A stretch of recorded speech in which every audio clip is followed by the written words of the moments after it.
News axis में आपका स्वागत है। दोस्तों, आपसे कुछ कहना चाहता हूँ। स्वतंत्र और निष्पक्ष मीडिया को आपके सहयोग की ज़रूरत है। आपका छोटा सा सहयोग सच की आवाज़ को मजबूत बना सकता है। इसे जीवित रखने के लिए अपना समर्थन दें और स्क्रीन पर दिखाई दे रहे क्यूआर कोड या मोबाइल नंबर के ज़रिए जो भी हो सके हमें आर्थिक सहयोग करें।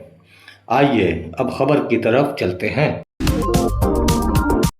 दोस्तों, आपसे अनुरोध है कि वीडियो के अंत तक बने रहिएगा, तभी मेरी बात समझ पाएंगे। दोस्तों, गजा में जारी युद्ध ने पूरी दुनिया के सामने एक गहरा नैतिक संकट खड़ा कर दिया है। बड़ी संख्या में महिलाओं और बच्चों समेत हजारों नागरिकों की मौत, अस्पतालों, स्कूलों और शेल्टर होम्स पर हमलों के आरोप तथा अभूतपूर्व मानवीय तबाही ने पूरी दुनिया को झकझोर दिया है। ऐसे समय में एमनेस्टी इंटरनेशनल की रिपोर्ट सार्वजनिक हुई, जिसमें दावा किया गया है कि 7 अक्टूबर 2023 के बाद भी भारत की सरकारी और निजी कंपनियां इसराइल को हथियार, गोला बारूद और सैन्य उपयोग के उपकरणों की आपूर्ति करती रहीं। ये रिपोर्ट भारत की विदेश नीति और नैतिक प्रतिबद्धताओं पर गंभीर सवाल खड़े करती है। एमनेस्टी का कहना है कि ऐसे निर्यात उस समय जारी रहे जब दुनिया भर में गजा में अंतर्राष्ट्रीय मानवीय कानून के गंभीर उल्लंघनों के आरोप लगातार सामने आ रहे थे।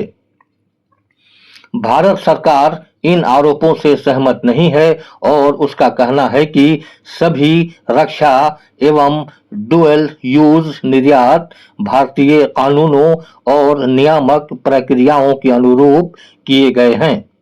लेकिन असली सवाल ये नहीं है कि कागजों पर सब कुछ कानूनी था या नहीं।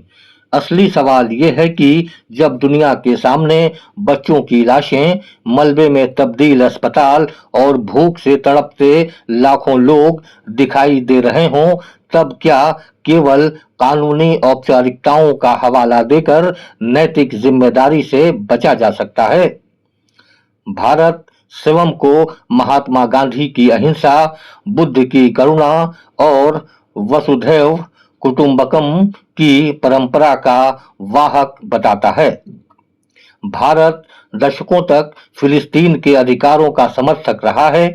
यदि ऐसे देश का नाम उस समय हथियार आपूर्ति करने वालों में लिया जाता है जब गजा में मानवाधिकारों के गंभीर उल्लंघनों के आरोप लग रहे हों, तो ये केवल विदेश नीति का विषय नहीं रह जाता, बल्कि भारत की नैतिक विश्वसनीयता का भी प्रश्न बन जाता है।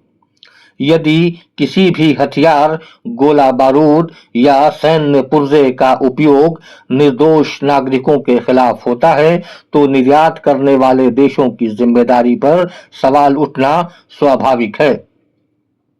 ये कहना कि हमने केवल सामान बेचा, उसका इस्तेमाल कैसे हुआ, ये हमारी जिम्मेदारी नहीं, नैतिक दृष्टि से एक बेहद कमजोर तर्क प्रतीत होता है।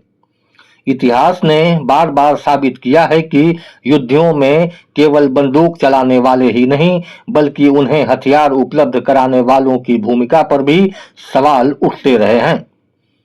भारत यदि वास्तव में विश्व गुरु बनने का दावा करता है, तो उसे केवल आर्थिक और सामरिक हितों की भाषा नहीं, बल्कि नैतिक नेतृत्व की भाषा भी बोलनी होगी। किसी भी लोकतंत्र की पहचान केवल उसकी सैन्य शक्ति से नहीं, बल्कि इस बात से होती है कि वो मानव जीवन की रक्षा को कितना महत्व देता है। गजा में जो कुछ हो रहा है, उसके लिए अंतिम जिम्मेदारी किसकी है, इसका निर्णय अंतर्राष्ट्रीय न्यायिक प्रक्रियाएं करेंगी। लेकिन ये सवाल आज भी कायम है कि क्या भारत को ऐसे समय में अपने रक्षा निर्यात की स्वतंत्र समीक्षा नहीं करनी चाहिए थी? क्या मानवीय संकट के बीच अधिक सतर्कता बरतना भारत की ऐतिहासिक और नैतिक जिम्मेदारी नहीं थी? दुनिया आज ये देख रही है कि कौन युद्ध रोकने की कोशिश कर रहा है और कौन युद्ध को संसाधन उपलब्ध करा रहा है। इतिहास केवल ये याद नहीं रखता कि किसने ट्रिगर दबाया था, बल्कि ये भी याद रखता है कि किसने बंदूक और गोलियां उपलब्ध कराई थीं। यदि भारत वास्तव में मानवता, शांति और न्याय के पक्ष में खड़ा होना चाहता है, तो उसे ये सुनिश्चित करना होगा कि उसके आर्थिक और सामरिक हित कभी भी निर्दोष नागरिकों के जीवन से बड़े न बन जाएं। यही भारत की सभ्यता, संविधान और नैतिक विरासत की वास्तविक परीक्षा है। आपको बता दें कि एमनेस्टी इंटरनेशनल एक स्वतंत्र वैश्विक मानवाधिकार संगठन है, जिसकी स्थापना वर्ष 1961 में हुई थी। ये दुनिया भर में मानवाधिकार उल्लंघनों की निगरानी, जांच और रिपोर्ट जारी करता है। संगठन सरकारों, सशस्त्र समूहों और अन्य संस्थाओं द्वारा किए गए मानवाधिकार हनन के मामलों पर आवाज उठाता है। इसका उद्देश्य अंतर्राष्ट्रीय मानवाधिकार मानकों के अनुरूप न्याय, स्वतंत्रता और समानता को बढ़ावा देना है। ऐसी और खबरों के लिए हमारे चैनल को सब्सक्राइब करें और यह खबर कैसी लगी हमें कमेंट करके अवश्य बताएं। धन्यवाद।